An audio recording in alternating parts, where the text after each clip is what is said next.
Our next speaker is Aadil Palkhivala. He resides in Seattle, Washington.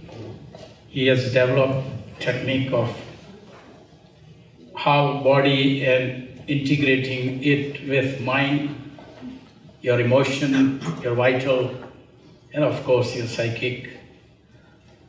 So he has termed it to Purna Yoga. And that's what Sri Aurobindo's yoga is all about. The Purna Yoga means we are integrating all aspects of life in our approach to life at mental level, physical level, vital level, and spiritual level. So he will be talking about body consciousness, which most of us do not pay attention to. It's very ironic that human being, which body house a psychic being, a soul, divine element in us. So it's like a temple, and we don't keep up with it. It's very ironic. Second is that the temple we have taken so casually. We don't even know that we have a body. Ask yourself, when did you last remember that you have a body from morning to evening? We are living in mind, in your emotion, but not in a body. When we have pain, when we are hungry, we have some kind of signals, and then we know there is a body. This is how robotic we have become as a human being.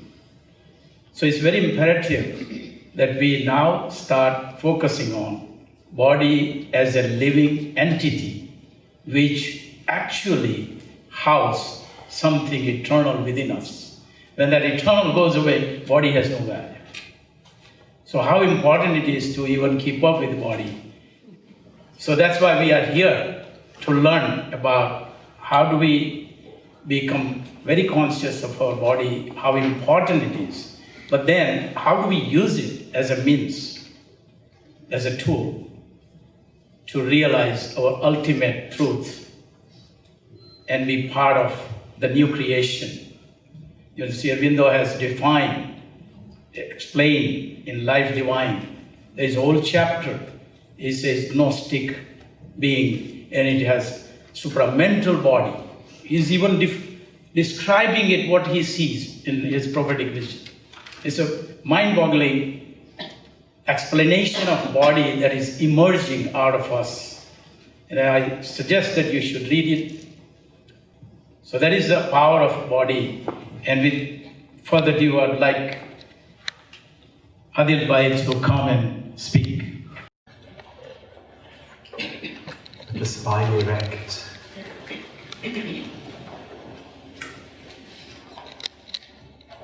Bring your hands to Namaste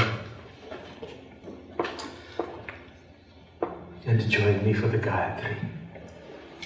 We will start with Vishwamitra's Gayatri and end with Sri Aurobindo's Gayatri.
Let us all bow our heads in humility.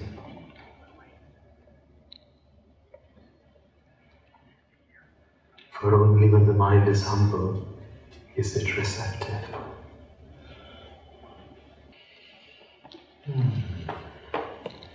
Good afternoon. Good afternoon. To the rest of you, good afternoon. Good afternoon. You see, one of the things we learn in Sri Aurobindo's yoga is that things don't happen, you have to make them happen, you have to participate.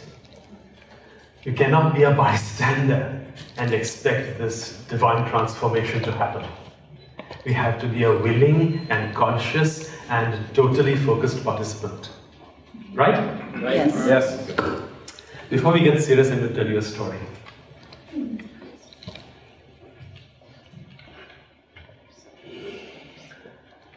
I love stories. I was brought up in India and life is stories. Everything is stories. But this one is a true one. A true story. This happened, say about 15 years ago.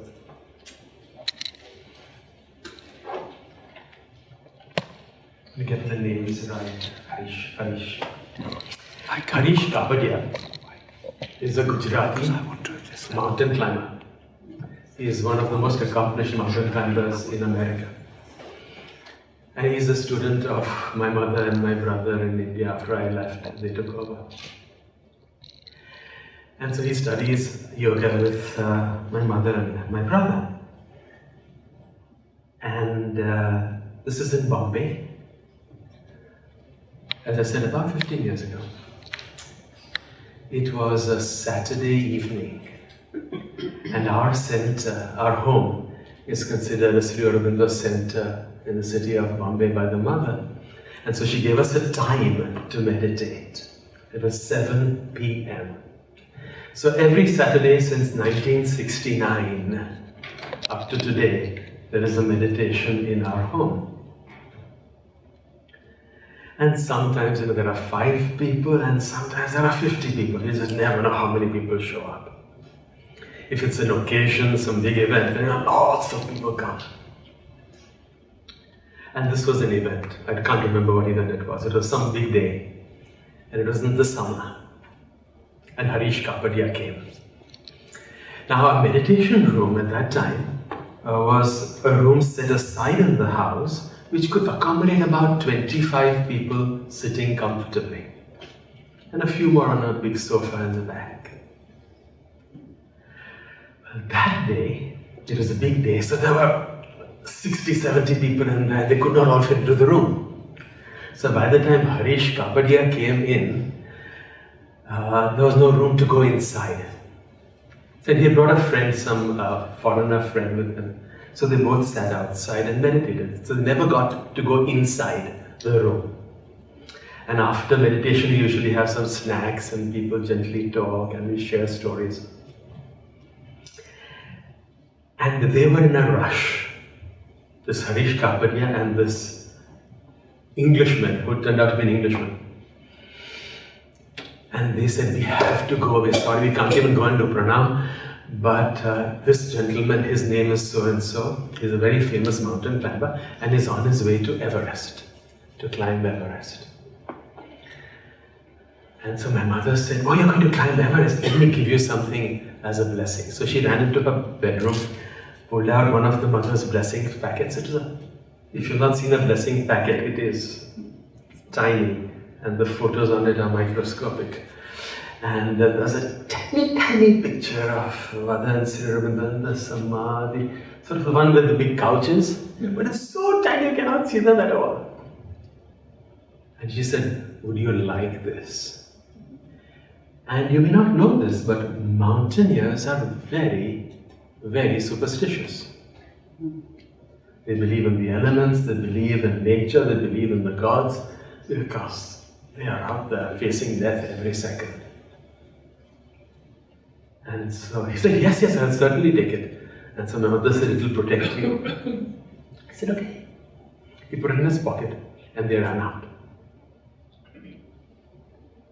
They were gone. Fast forward 4 months later. Maybe it was 5 months later. The phone rings. Harish says, I would like to come for meditation. And my friend has come back from the Himalayas. Okay, Saturday they came in. And when we saw him, we were stunned because he was in bandages. He had all his toes amputated. He had frostbite. And he could barely walk, and he was in a really bad state. And they came too late for the meditation. So by the time we were sitting and talking, so he started to tell us what happened. He said they got up there and the altitude was fine, the winds were fine, everything was fine, and they were climbing up the whole group, and suddenly a storm hit. And when the storm hit, his whole troop got scattered everywhere, and they were trying to find shelter and they could not find shelter, and he was seeing them dying one at a time. And he said within 2 days they were all dead. He was the only one alive. And he said he could see the summit. And he said, this is my life mission, so I'm going to go for it. And so he went for it. And he went without oxygen. You're talking at the altitude of a 747, right? We're talking about 30,000 feet here. And he went on top and he made it. And when he finally got to the top, he said, but I have nothing. I don't even have a flag to put here. What will I plant on the summit to prove that I was there? And I remember, that blessing packet, that packet that woman had given me in Bombay. So he pulled it out of his pocket and he planted the blessing packet right on Mount Everest.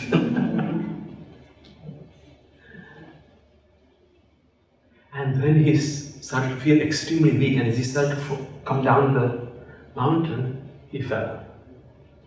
And once you fall, that's it. But he was a few, I think 1,000 feet down, and he felt this nudge. He said, what's going on? Because he couldn't move. And he felt this person lifting him. So he got up and he saw a man. So, this is interesting. And the man half carried him down all the way to base camp. And so he turned around to thank him, finally, and he was gone. And so he said, that's my story. And so we were all very happy with this story, that somebody came and saved him. And so we had dinner. Now back to Bombay, right? We had dinner. And then after dinner, he wanted to wash his hands. So my mother said, why don't you use that room there to wash your hands? So he went into that room, which was the meditation room. Washed his hands, and as he came out, we could hear him shouting, oh my God, oh my God. So we all went, what's the matter, what's the matter? He said, that's the guy who came and helped me. It was Sri Aurobindo. Wow. He had never seen the photo before. That's the man who carried me down from the mountain.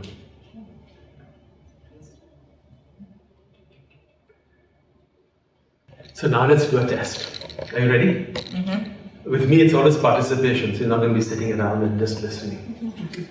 So do this with your hand, your dominant hand, whichever is your hand. Now let's see if this works in an Aurobindonian context. Point to a light bulb.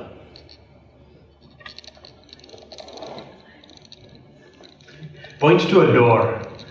Everyone participate, every single person. Point to a door with your right hand. Point to an exit sign. Good. Okay, point to somebody else.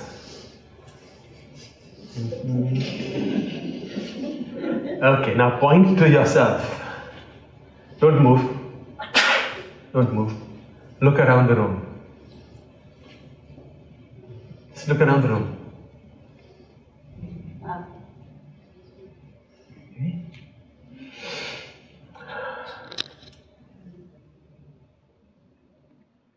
Okay, put your hands down. So now, you need to understand something. You have spent your whole life living in somebody else's house. You have spent your whole life living in, hotels. And you wonder why you are lonely. You wonder why you don't feel at home. If you spend your life out here, and that is not where you live, how can you be happy? If you spend, God forbid, your life out here, and this is not where you live, how can you be happy? You just told me that this is where you live. This is me. Everybody pointed here. Somewhere up, somewhere down. But they were just in this area. I speak in front of mega corporations, thousands of people in a three-piece suit, not in this, in a three-piece suit. And I ask corporate executives to do the same thing. They all do that. They all do here. And then they say, why am I pointing here? It's because there is an inbuilt knowledge that this is our home. We know this. We teach this in kindergarten. We teach Purna Yoga and we ask these kids, point to yourself, and they point here. The only place is in Japan they point here because they are taught to do that. Because they have been taught to do something that is not instinctual. But otherwise, everywhere else, people point here. Just as all of you did. What does this mean? This means that you, in your essence, know that this is where you live. This is who you are. And you choose to live in your mind and then wonder why you have a conflict in your life. Some people choose to live in their pelvis and then they have real conflict. It's spoiled the name of yoga all over the world. People who live in their pelvis. So, the work of the master and the mother is the awakening of something that is our true nature, which we have suppressed for millennia. And that is the anahata, the heart center. The heart center has to be awoken for us to evolve to the next thing, the next level, the next stage, the next state in our evolution. Without the heart center, the mind's evolution is causing enormous problems in our world. I mean, all the problems you can think of, whether it's the fact that there's more plastic in the ocean than fish today. So just utterly obnoxious what we have done to our earth, Mother Earth. And why have we done that? Because we've lived from our heads and we have not lived from our hearts. So all the guidance that Savitri's received is go to the heart, live from the heart, live from the heart, live with integrity.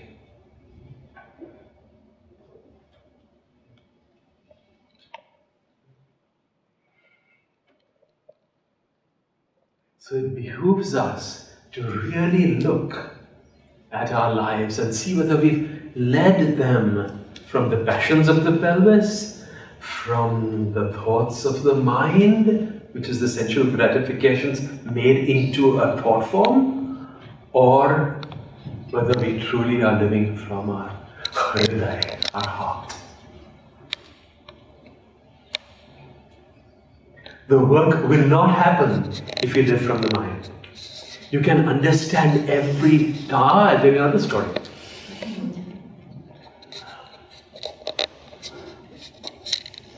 With me, it's story time. So here we go. And again, it's true. This is for my father's brother. Some of you may know him, Aadil Palkhivala. He was one of the greatest geniuses India has ever produced.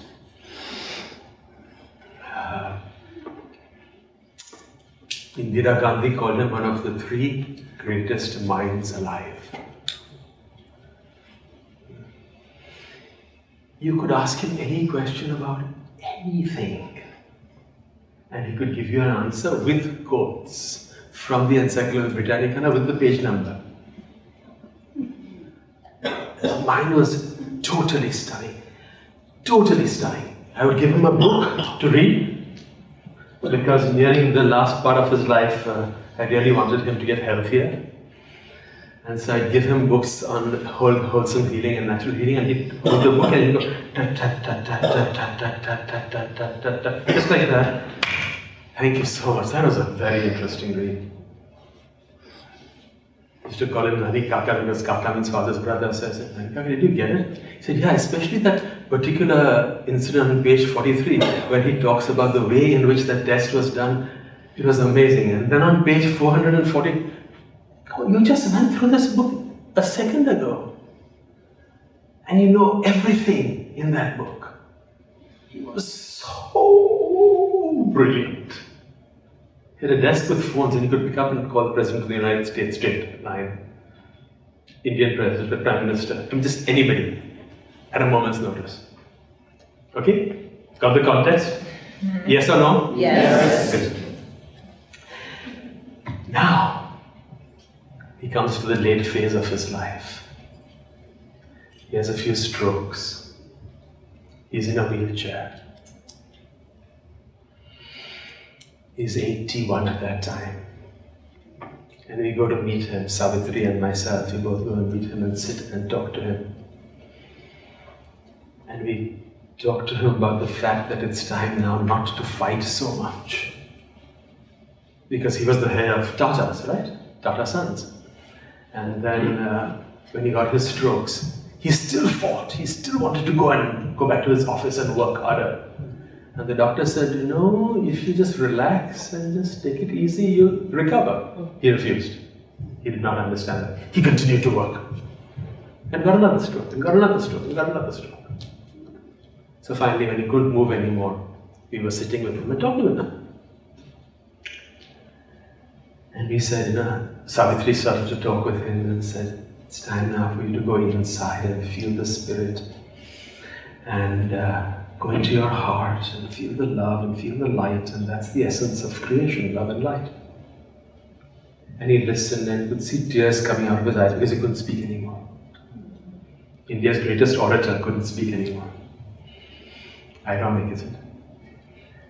And finally, we couldn't do anything else, so we left. And then my father went to meet him, his brother. And he said, I hope you heard, Nani, that it's time for you to go inside. And then my uncle said 4 words which I'll never forget. He said, barely speaking like that, I don't know how. Wow.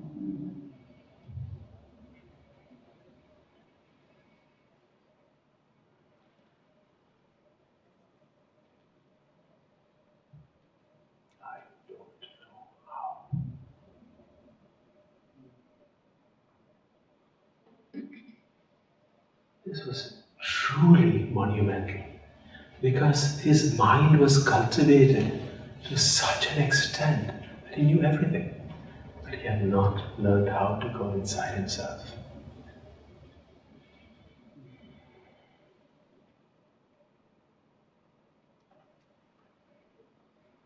So today I'm going to start off with some basic techniques for you to learn how to go inside yourself. Because without that, you, God forbid, will be in the same position. When it really counts, you won't know what to do. Are you with me? Yes.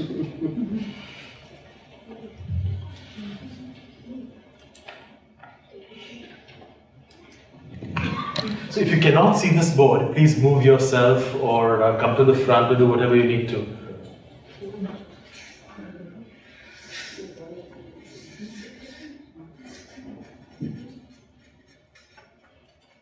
I tell that to my daughter all the time.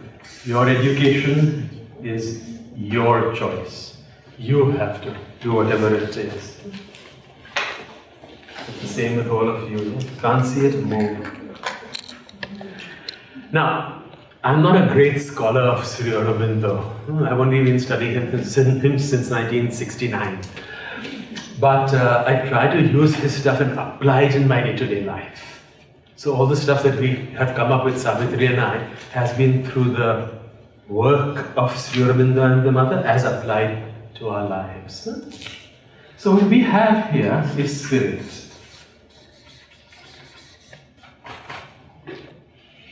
Spirit talks to us through feelings.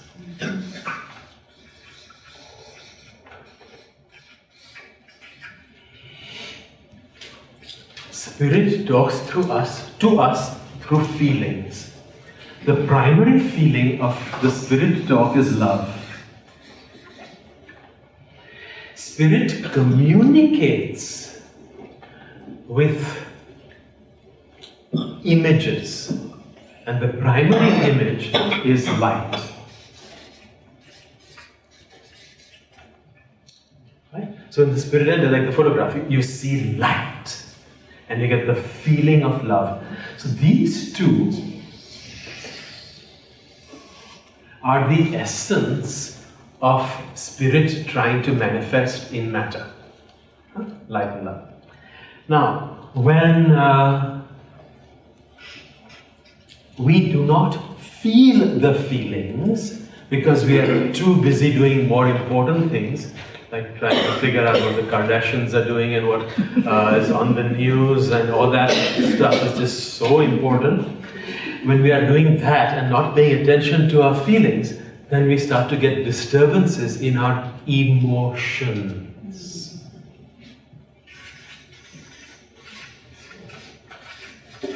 To interpret and to understand this, we have cultivated a faculty which is, as Shraddhalu said, not known to any other creature, which is the thinking process.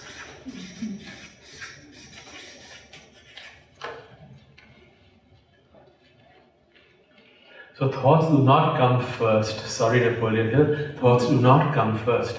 Feelings come first. It's when we do not attune ourselves with our feelings that we have to analyze stuff. Thoughts come afterwards. And the thoughts, when ignored, create a reminder that you're ignoring your thoughts, which means that you're ignoring your emotions, which means that you're ignoring your feelings, which means you're ignoring the spirit. And that is now in your body.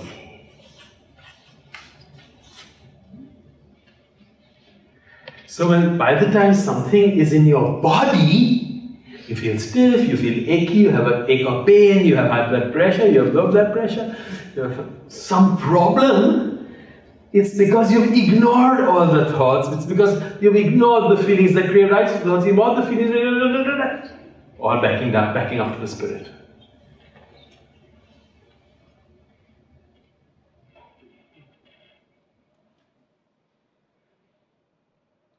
So to take care of our body, we have to address the body at the body's level. Yes, you have to do asana, have to do pranayama. You just have to, there's just no option. If you want to do Sri Aurobindo's yoga, you have to do asana. I'll explain in a moment why.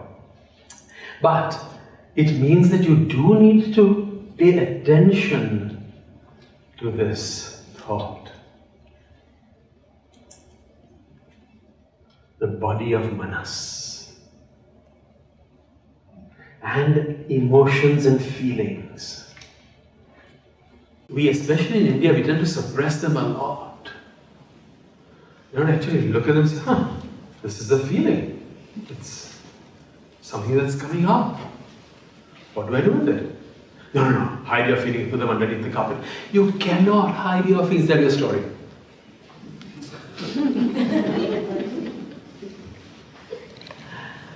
Let's call him George. His name is not George. We'll keep his identity secret. We were in Hawaii. We have a Purna Yoga center in Kealakekua, which is just south of Kona. We have another one in Hilo on the east side also. But this one, we were there, and we were at the Hongwanji mission, which is a very large room. And I was doing a teacher training, and I was training the teachers how to treat people therapeutically. Therapy, problems. And so the teachers were in a large circle, and then one by one the student would come with a problem. And so George came in. And I said, okay, George, what is your problem? And he was buff. Strong muscles everywhere, and wearing a very expensive looking yoga outfit. And so I looked at his body and I said, everything's all muscles. What's the problem? He said, it's my knees. I said, what's the problem, George? He said, it's very weak. They just collapse on me. So he looked at his thigh and said, my God, that guy can do 100 squats. Really strong. So I said, how did it happen, George? Have you had it analyzed? Have you had the doctors look at it? And he said, oh yeah, I've had all the MRIs, the x-rays, there's nothing wrong. They can't find anything wrong. So I said, then how do you know there is something wrong? He says, they just collapse. Sometimes they just end up on the floor. I said, how did it start? He said, I don't know. It was a few years ago. I got out of bed, I stood up, and then collapsed. And then it keeps happening all the time. I had some experience with the body. And so I said to George, George, what financial loss did you have just before this happened? He said, what? I said, what financial loss did you have just because it happened? He said, I heard, I just couldn't figure out what you're talking about. I said, why don't you think about it? In the meantime, I'll take the next student. So he started to walk out of the circle. Within a moment, he turned around and came back. No, I remember. I said, what is it, George? Believe it or not, this is what he said.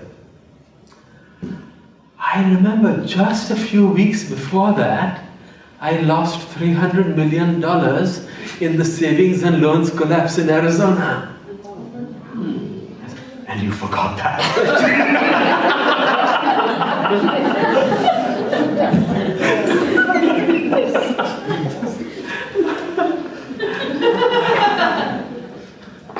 $300 million. So I said to him, okay, then let's do this. Let's go back to these issues and work on them. And so we worked on them. Never had any problem since. So if you think that your feelings are not tied to your body, you're not in reality.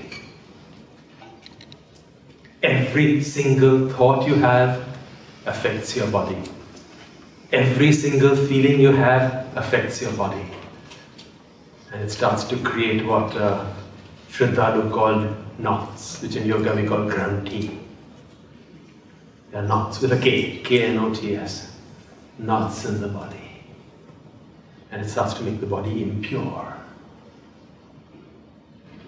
And the mother said, we must keep the temple clean if you want to install in it the living presence. You must keep the temple clean if you wish to install in it the living presence.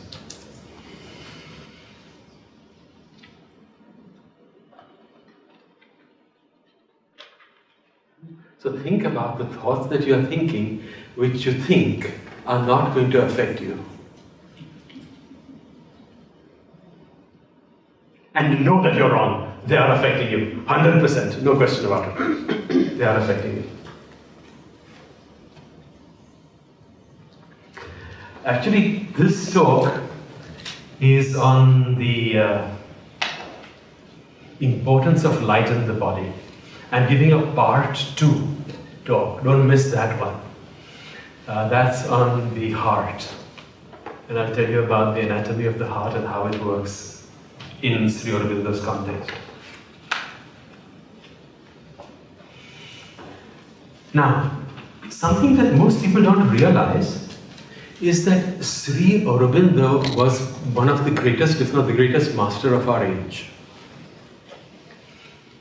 We're not talking about miracles like helping a man come down from a mountain 40 years after he has left his body. But I'm talking about the constancy of his energy in every part of matter universally. Now, one of the reasons he chose to leave his body is because he needed to take the next step. And he couldn't do it in his form. So when he left his body and he became this mighty energy that is everywhere, he then continued his evolutionary process. You cannot imagine somebody like Sri Aurobindo saying, okay, I left my body, I'm going to sleep now. No. It's a constant evolution. And so the Aurobindonian energy is constantly evolving. And know that what he wrote then is extremely powerful, but what he's doing now is even more powerful. But how do you know what he's doing now? That's what I'm going to talk about in a moment.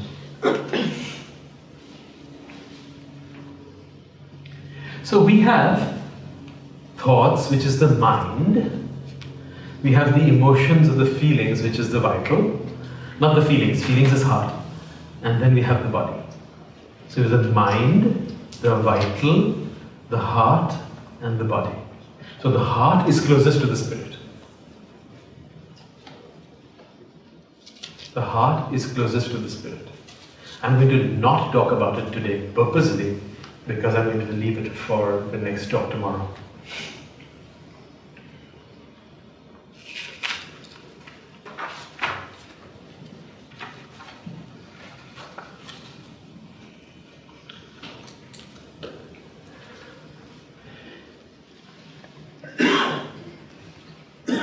Does everyone really get the power of the mind on the body?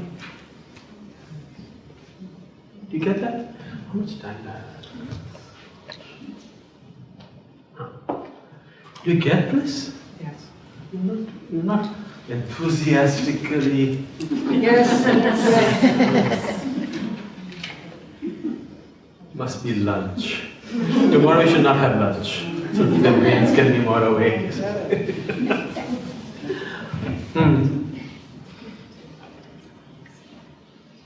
Okay, I'll tell you another quick story. I have a student by the name of Phyllis Pilgrim. She's the head of Rancho La Puerta yoga program. At least she was, I don't know what she's doing now. And Rancho La Puerta is the world's largest spa. It's just south of the border in Mexico. And she had back pain. And so I worked with her in back pain. It would cause her relief, and then it would again come back, and it would cause her relief, and it would again come back. No matter what we did, it caused her relief, and it again came back. And the years passed, and I stopped going to Rancho La Puerta because I started to focus on Purna Yoga exclusively. And then I was in San Diego teaching at Yoga Journal Conference, and Phyllis Pilgrim walks into the room. And she comes up to me and says, "Oh, hi Phyllis," we hug and all that, and then she says, "My back pain is gone." I said, "Oh, wonderful, what happened? What did you do?" It wasn't anything I did, except that I wrote a book. And I'd like you to read it, and then you'll understand why my back pain went. And the book, it's a bestseller book. It's called The Hidden Passport. The Hidden Passport. And it's a fascinating story of her in a concentration camp as a child in the Philippines. where everything was stripped from them, everything from their physical possessions to their very, what's the word I'm looking for? Dignity. To their very dignity, everything is stripped from them.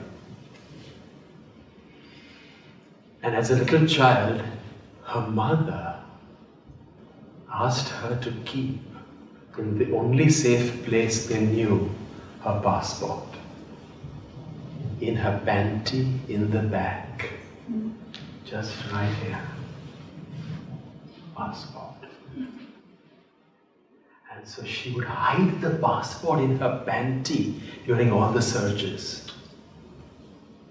And they were searched twice a day.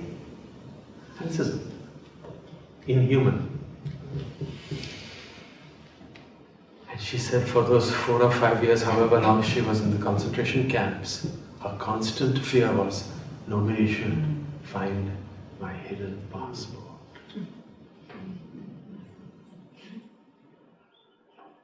And she said as soon as she started to write her story in a book, she realized that that was the cause of her pain. Holding her, nobody must find the hidden passport. She had forgotten all about that until she started to write the book. And she's now about 75 years old. She wrote the book about 5 years ago. So something that happened to her as a little toddler, 4 or 5 years old, affected her whole life until she discovered what the feelings and emotions were behind that injury, and it was gone. She said, the moment I finished the book, my pain was gone, hasn't come back.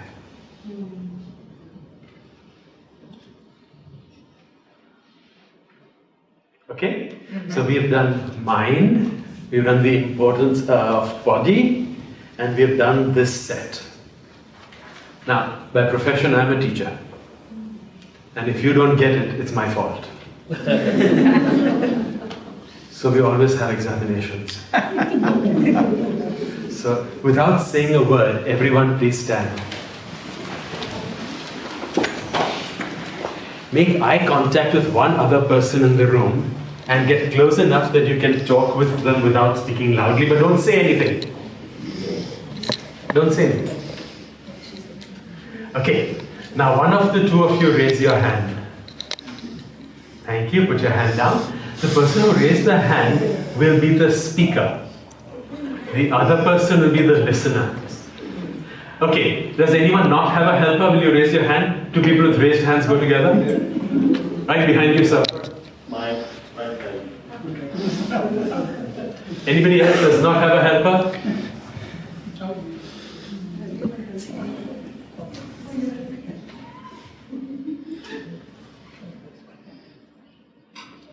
Okay, now the person who raised the hand will summarize everything I have covered in 2 minutes.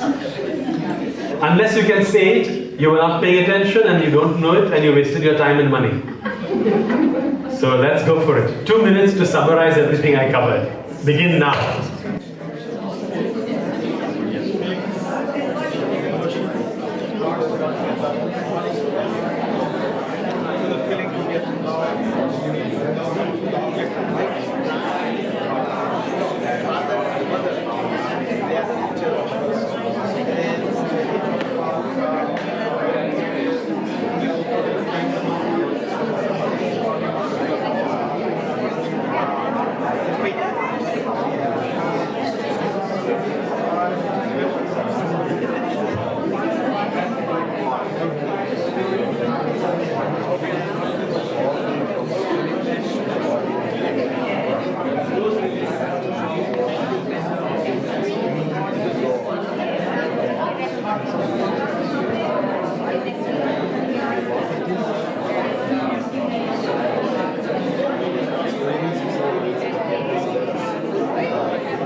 wrap up.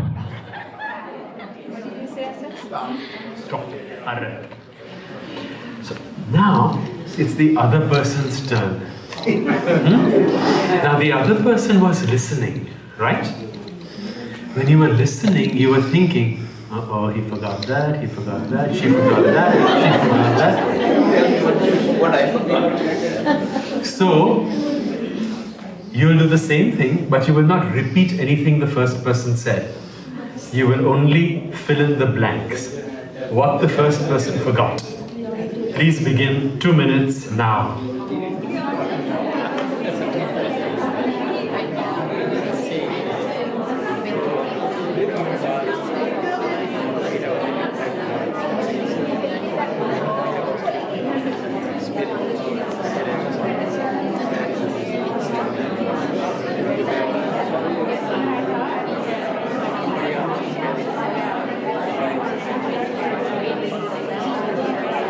Invisible hand.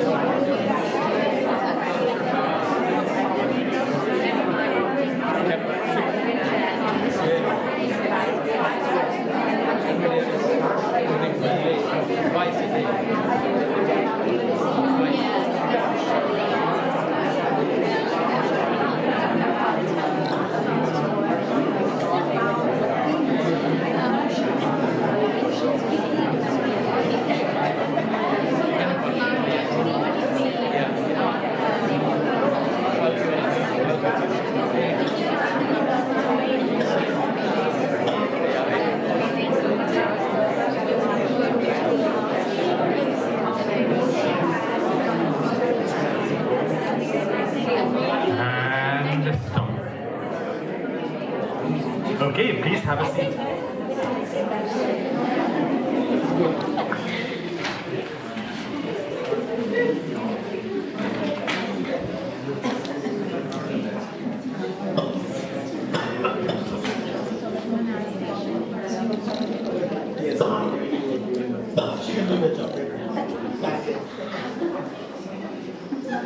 I'm just waiting for silence.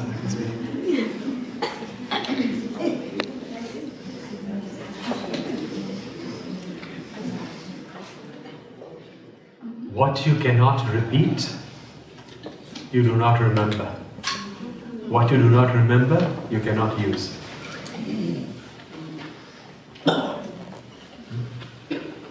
So to make anything usable, you have to be able to repeat it.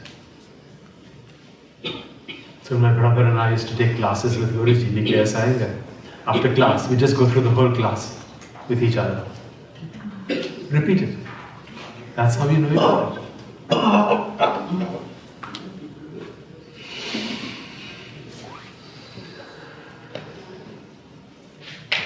Ever since consciousness was born on earth, ever since consciousness was born on earth, life is the same in insect, ape, and man. Its stuff unchanged, its way the common root. If new designs of richer details grow, if new designs of richer details grow, and thought is added, and more tangled cares, if little by little it wears a brighter face, still, even in man, the plot is mean and poor.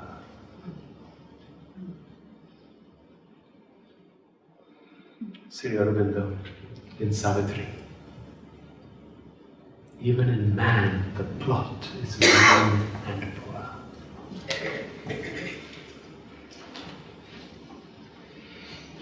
It's a long passage, but we don't have that much time. So now, I want you to understand that it is going to be a tapasya. It's going to be a work to make this happen, the evolution of consciousness.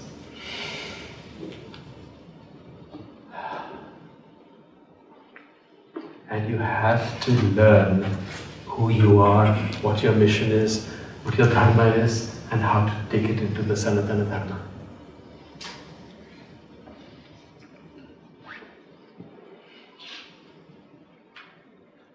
Supposing you walked up to some stranger on the street and you said, "Hey, hello, I want to have a relationship with you."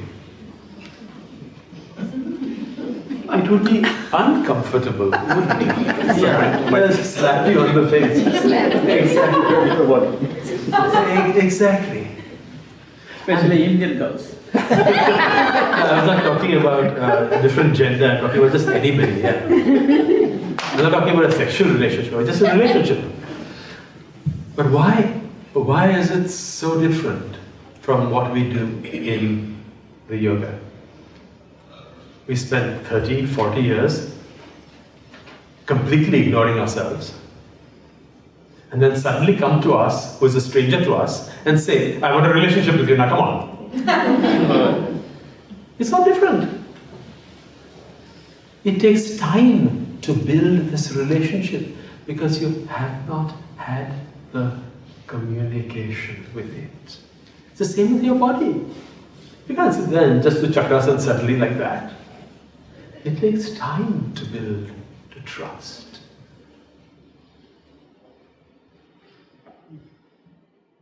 So very often I'm on a plane and somebody sitting next to me says, "What do you do?" I said, "Yoga." "Oh, yeah, I tried yoga once."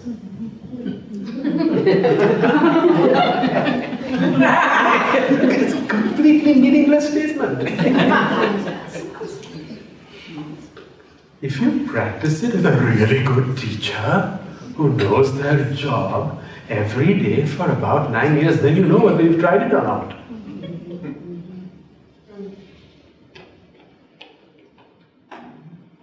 Yes, I tried calculus once, it didn't work.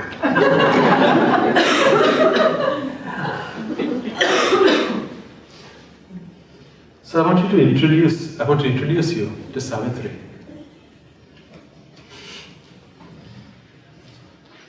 I don't get the facts wrong here. Savitri was about 25 years old when she started to meditate. She started to meditate because she had a life which was quite inexplicable. As a child at the age of 12, she was hit on the head with a baseball bat in full swing while playing baseball. That's why I don't like the game.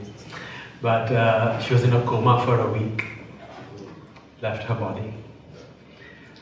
Then at the age of 17, her parents died in an air crash. Emperor Ashoka in Bombay. Then a few years later, her sister, her only living relative, was murdered. And then she started to have all these, remember, mind-body connections. She had many heart attacks and strokes and brain tumors and all that. She clinically died 3 times. Went to the other worlds, brought back information, was told by the masters, "No, you can't leave." She said, "I want to leave." I said, "No, you can't leave, you have to go back." And so she stayed. But she was a complete atheist. She could not believe that God could cause these things to happen to her, to anybody. She refused to read spiritual books, even though her father was very much into spirituality in India. And I married her. She, I think, the most beautiful woman in the world, of course, in my eyes. And so sweet and caring. So I married her. I was, I think, 18 when I met her. I married her in 1981. So we've been married a while. And I saw her go through all these incredible traumas. And every time she'd come out from her trauma, she'd come out with new information, with more connection. And she was being guided to meditate and being taught these techniques by someone whom she called the Lord. the Lord. And since she didn't believe in God, she said, this Lord person is guiding me.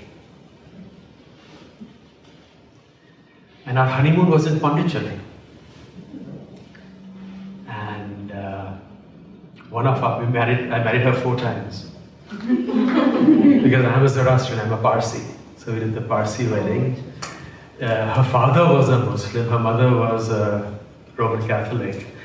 So we did a ceremony in their tradition. And then we did an exchange of garlands in Sri Aurobindo's room, which was our symbolic wedding, our spiritual wedding. Those of you know the mother's granddaughter, Purna Prema. We used to stay with her always. And she lived just across the street from the ashram. And so she actually handmade the garlands for us. And we exchanged them in Sri Aurobindo's room in a quiet, private ceremony. And a couple of years passed after that. We kept going back to Pondi every year. And one day Kumud, who's no longer alive, Kumud then said, "Do you want to go up to Sri Aurobindo's room as we normally did?" I said, "Yes." So we went up there and she said to Savitri, "You go in there alone." So Savitri went in alone and we left her for about half an hour to 45 minutes. And then we went back to get her and we looked at her and she was like glowing as she came out of the room. Then she told me later that when I was in the room, the master appeared, Sri Aurobindo appeared in a cold, solid light and then revealed himself to me. I was the one guiding you, the Lord. And ever since then, he has been her guide.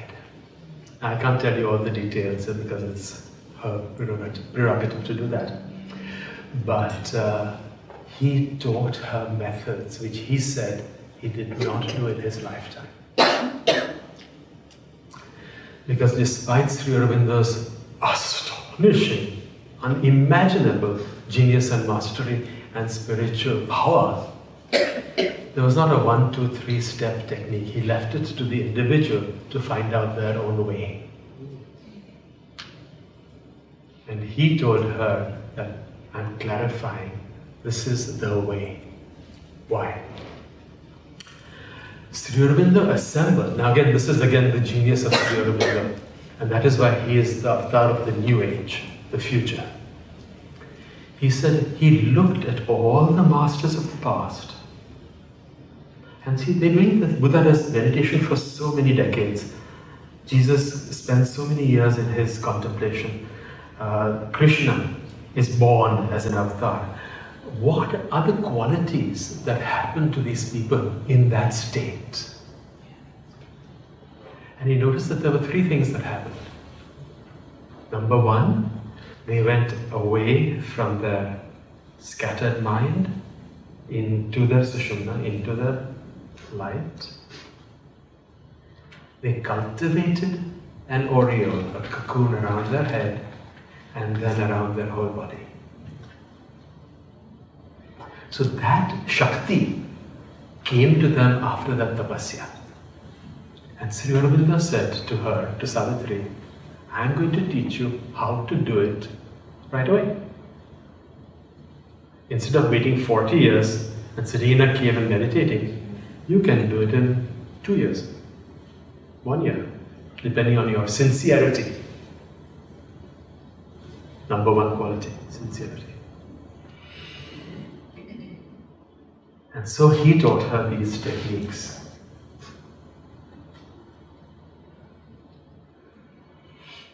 And I want you to realize that there are blessings waiting to come down upon us, if only we will open up to them. We are closing ourselves off from our own emancipation.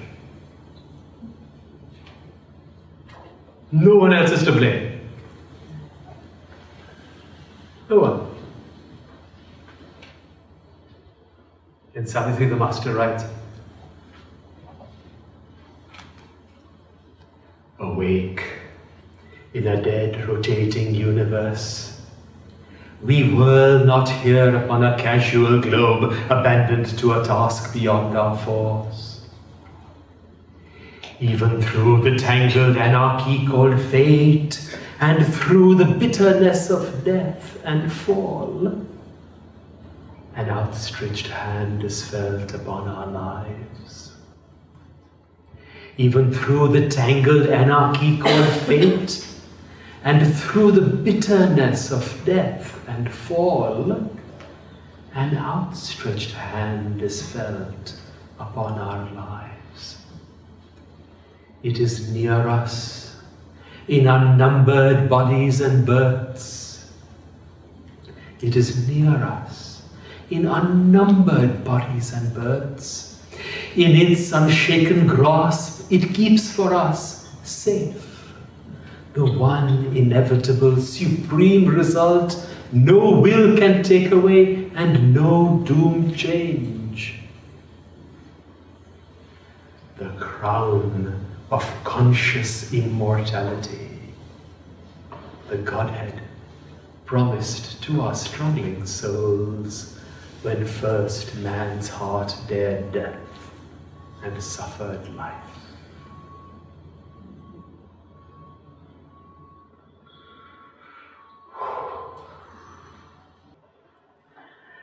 So it is waiting. It is waiting. It is holding this promise for us. It's holding it. And we are saying, no, I've got much more important things to do.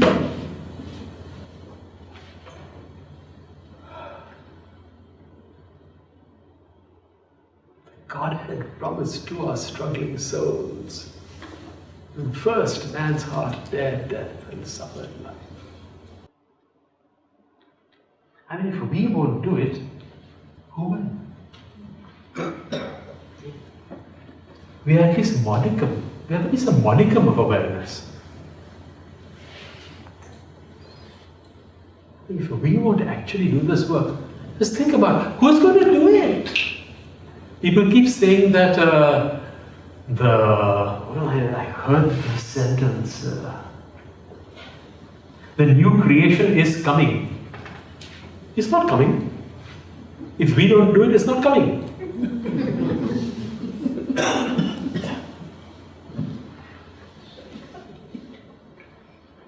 It's like sitting in a train which is not moving and saying, okay, Pune station is coming. It's not coming. You have to go to it. It's promised, it's waiting, but you have to go to it. We have to go to it, not you. We have to go to it.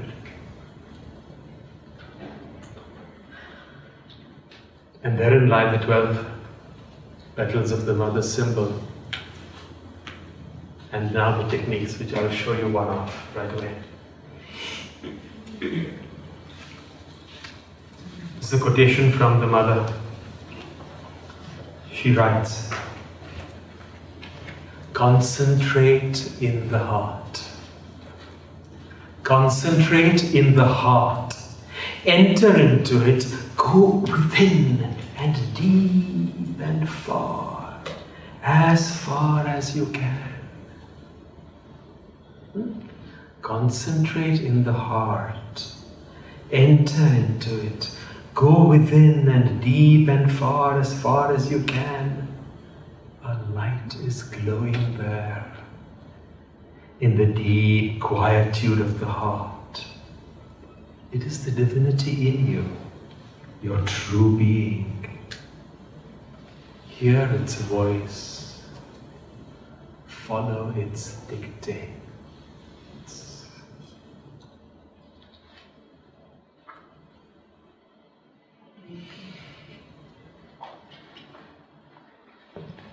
And so, we have the first technique of going into the heart. Are you all ready? Yes. Sit up erect, please. And make that a habit, so you don't have to move when I say that.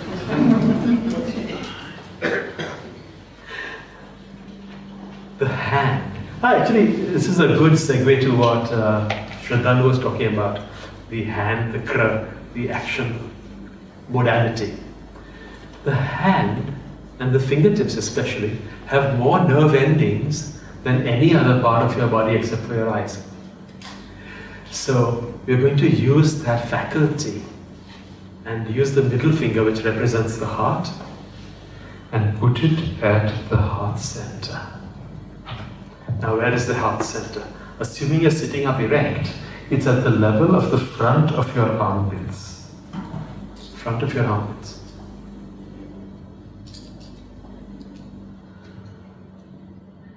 And now, shut your eyes and gently press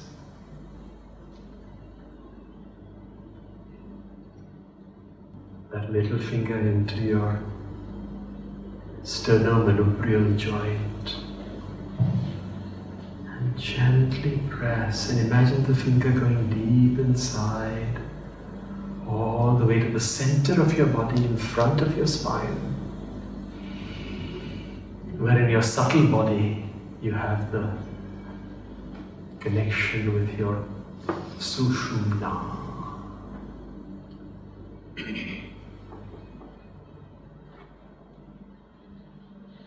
This is the thread of light which Sri Aurobindo wants us to make a pillar of light.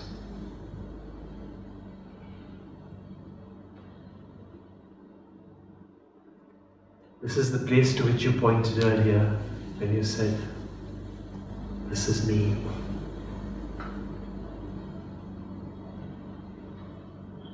This is the place where you feel love. This is the place where you feel love.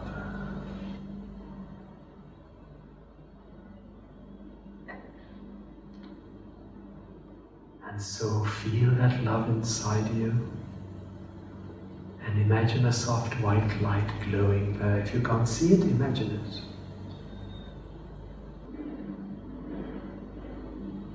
And slowly inhale as you release your hand. And open your eyes.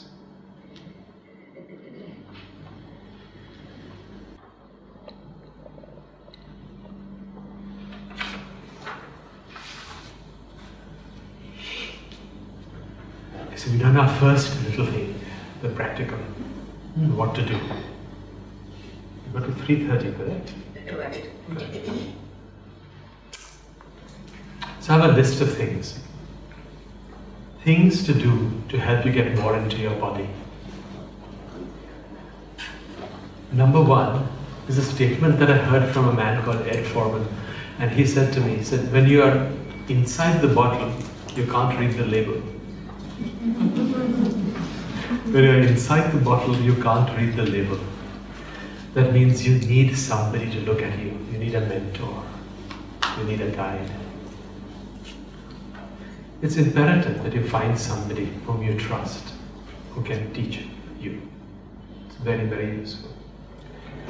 In fact, after this session is over, you can go to the back of the room. We have lots of stuff available for you to look at. So there are 3 questions that we must ask ourselves every day. I do it when I start my practice every day in the morning. Everyone ready? If you think you have a Macaulayan memory and you can remember all this, fine. Otherwise, please write it down. Number 1. Who am I? Number 2. Why am I here? Number 3. Where am I going? These 3 questions must be asked every day. Every day. Who am I? Now see, what was your mind doing? What is your mind doing just now? Trying to answer. Exactly, it's trying to answer the question. Don't answer the question.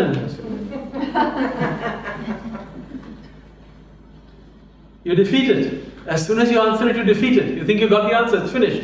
Now I don't have to ask it again. No. Don't answer the question. Just ask the question. Life provides the answers. Don't let your mind answer it. Who am I? Why am I here? Karma. Why am I here? Where am I going? Karma. Am I working? Where am I going? Who am I? Why am I here? Where am I going? Every day. Every day. Whether you are an asana teacher, whether you are a businessman, whether you are a politician, doesn't matter. Whether you are a school teacher, ask these 3 questions every single day. Doesn't matter what your profession is. Ask these 3 questions. That's a to-do. So number 1, find a teacher. Number 2, ask these 3 questions. Number 3, excuse me, get rid of distractions. Get rid of distractions.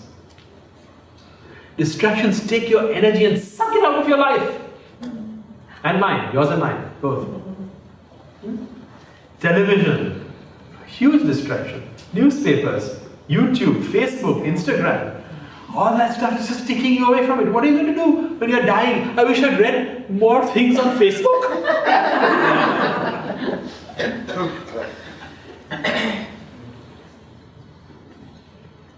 How many of you have read my book, Fire of Love? My first book? So many of you. Okay, good. If you haven't read it, get it on, I think Amazon, right? Yeah, get it. It's a very important book for yoga, for practical yoga. How to live yoga in life. It's not about asana. It's called Fire of Love. We don't have them for sale. So again, reduce distractions. Reduce distractions. My father used to tell me, if it's not helping you grow, it's helping you move backwards.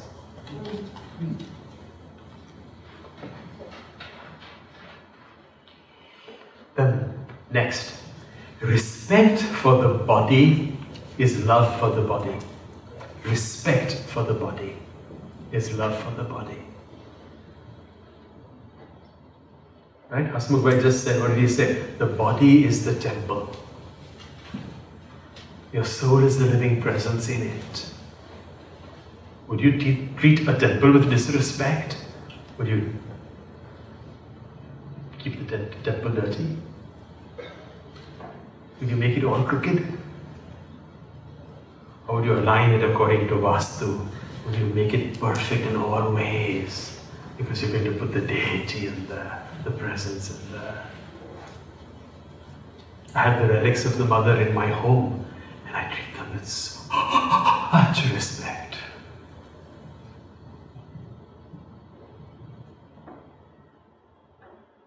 And everything around it has to be perfect. See, our home was like a sanctuary for people, for ashramites, as they were leaving to go around the world, because Chennai was very small in those days. So they had to come to Bombay. And so Udar and MP Bandit, and they all used to come to our home. And so we learned all our stories through them. And Udarji told us a story once. He said he went to a place where Sri Aurobindo's relics were installed. And he had gone and installed them himself a few years ago. Then he went back. Does everyone know what I mean by relics? Is that a yes? Yes. You know, it's either the nails or the hair. Because whenever a saint or a great master has their nails cut, they are all preserved because they contain his energy or her energy. So they are very, very precious, and they have to be treated with great respect. And there is a certain way in which they have to be stored, first in silver, then in gold, and wood, etc. And so he said he had installed them. And so he went back. And he said he was entering the place where the installation was, expecting to feel the energy, and there was no energy. Sri Aurobindo's energy wasn't there. So he went closer and closer. He said, "What's going on? Have the relics been removed?" He said, "No, they're there at the end." He said, "Something is wrong." So he went, can't feel the energy. Then he went and sat right next to it, and ooh, he felt the Shakti of Sri Aurobindo. Then he left and walked back, and it was gone. I said, what's going on? Something is going wrong with this organization here. And he found out that there were quarrels happening between the people who were running that particular center. And when there are quarrels happening, the Shakti withdraws.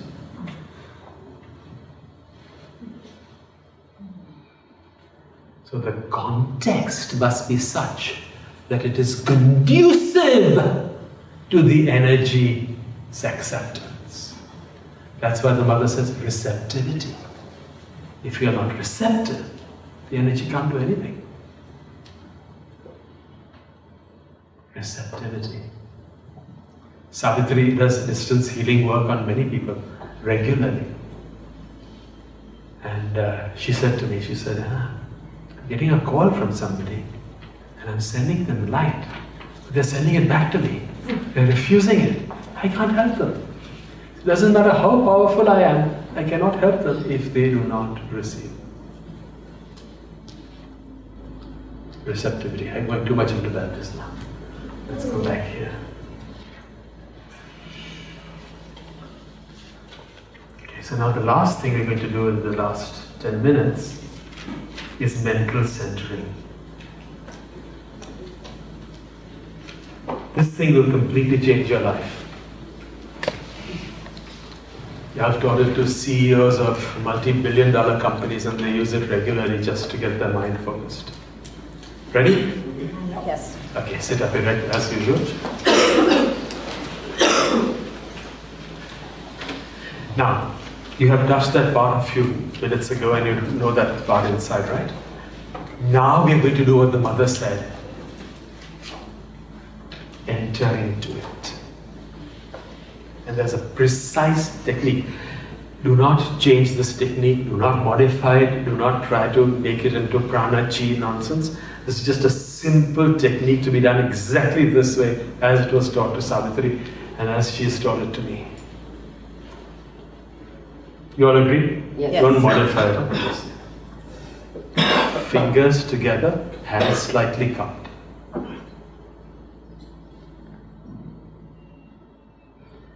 Place the hands next to your ears, palms facing each other and fingertips pointing towards the ceiling. So fingertips pointing towards the ceiling, not back, but towards the ceiling. About 6 inches away from your head. Now I'll simplify the technique by giving it in 4 stages. The first is movement. So movement.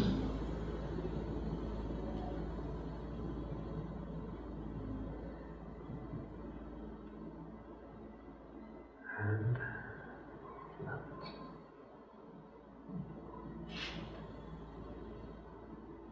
okay, that's the movement.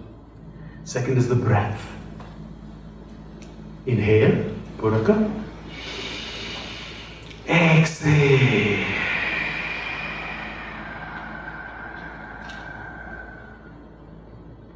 Inhale. Exhale.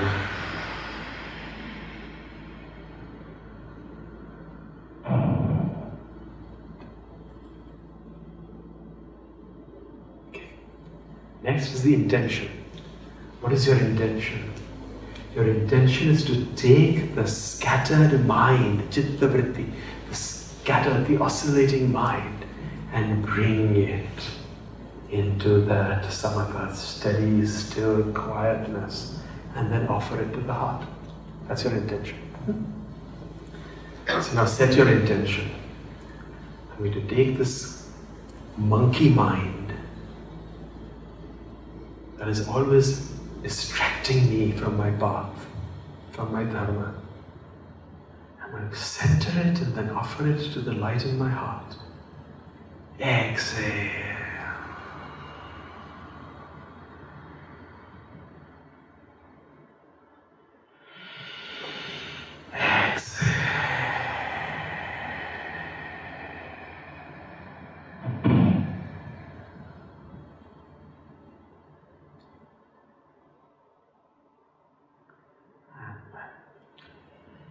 Last one. The last is going to be your dialogue. This is where Sri Aurobindo was masterful. He said, use the mind to still the mind. Instead of trying to say, no mind, you're coming in the way. I'm trying to go into the heart, you're coming in the way. No, use the mind to still the mind. The mind is the inappropriate tool to discover divinity, but it can be used to help you discover divinity. So you're going to speak to yourself. Example. I gather my scattered thoughts and my senses. I bring and offer my thoughts and senses to the light within me. Now, when I teach this at big conferences, I can't say this, but I can say it here. In my mind, Mother and Sri Aurobindo are sitting in my heart. I offer everything to them. Always.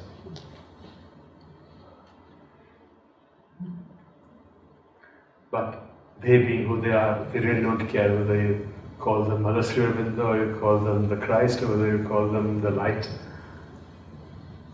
They are divine. So,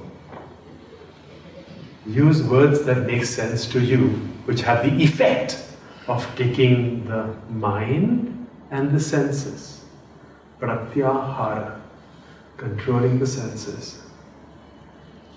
Inhale, and now give yourself the dialogue in your own mind.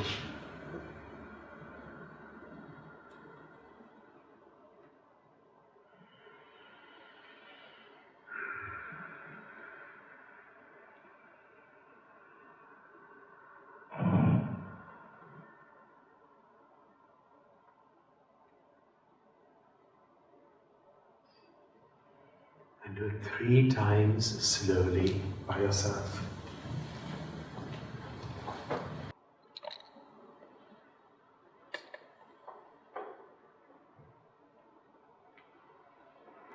When you're done, you can slowly release your hands.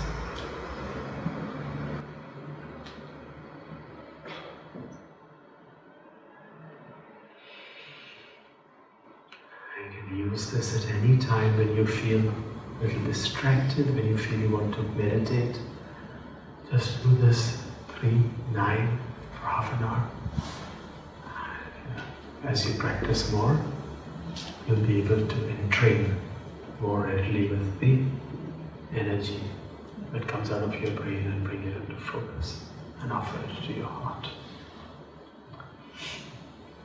Okay, so let's end. I'll end with another little story. It's a really fun story. It happened in New York. I was teaching at a big conference. It's a very large room, hundreds of students. And as I was walking around, I saw one guy in the back, big burly guy. And I did not have time to, take each person individually because it's such a large room. We'll give assistance and all that. And so I saw him en passant. And these tattoos all over his body, skulls and all that sort of stuff. And so I said, nice. And I continued walking around. And at the end of class, there was a line of people with questions. And he waited till the end. He sat in the back till the end. And then he walked up to me. I said, oh no, that man with the skulls is coming. And he came up all this to right in front of me. This huge guy sitting on the stage. Huge guy. And he had his hands like this behind him. And he said, I took your workshop 2 years ago in New York. And you said something that completely changed my life. Oh, thank you. So I had it tattooed on my arm. And he put his arms out, he pulled up his sleeve, and he showed me. It said, Souls that do not aspire are God's failures. From Sri Aurobindo's Thoughts and Glimpses. Souls that do not aspire are God's failures. Wow. So I look at it every day. Every day I look at it. And I remember I must aspire. Can you repeat what he said? Souls that do not aspire are God's failures. Of course, Sri Aurobindo writes, and nature loves to promote them, for it assures us of stability and prolongs their empire. Okay, so everyone, you've got things to do? Yes. Yeah? You've got the mental centering. You've got the hand touch to the heart center. You've got the 3 questions to ask yourself every single day. And you've got to find somebody who can help you. If you want to get a living presence of Sri Aurobindo and the Mother, I suggest meeting Savitri. In our world today, I believe she's the one in direct contact with them. We've got stuff in the back which you can look at. We also have a teacher training which is now being taught in Pondicherry. The Purna Yoga teacher training. And it is yoga in the vision of Sri Aurobindo, but with an emphasis on the body. I'll end with a quote from Herophilos, 300 BC. When health is absent,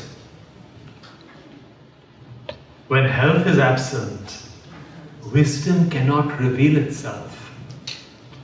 Art cannot become manifest. Strength cannot be exerted. Wealth is useless, and reason powerless.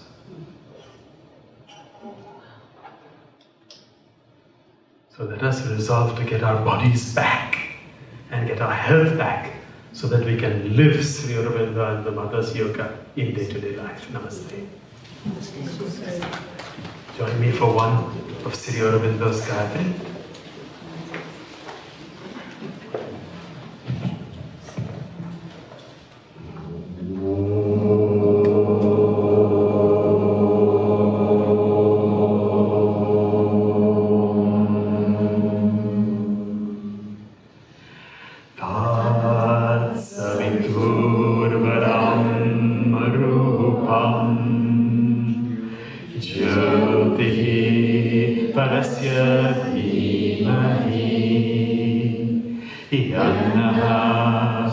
Satyena Dipane